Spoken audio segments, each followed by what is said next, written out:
रात्रंदिवस आम्ही पाणी भरतो, संरक्षण काय आम्हाला वाघांपासून? आम्ही काय करायचं?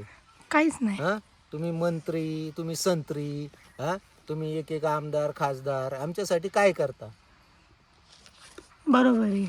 तुम्ही ह्यावर काय निर्णय घेतलाय? आम्ही काही नाही घेतला निर्णय.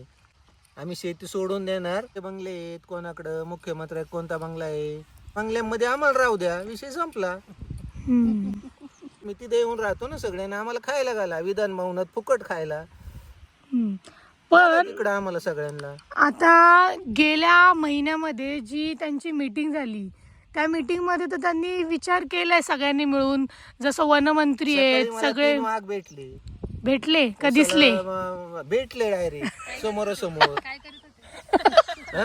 आता त्यांचं काय करायचं? शेतकरी आहेत, मेल्यावरती काय करायचं? 2-3 मंत्री आहेत ना तुमच्या इथं, आणा आमच्या ऊसामध्ये 2-3 दिवस ठेवतो आम्ही इथं. बर, माणूस जातो जेवण कोणता मंत्री पाठवणार आहे इथं? जेवणीचा जाते मग पाठी मागचा बसून खाणार काय ते पैसा बरोबर त्या आहे. पैशाला करायचे. आता ते असं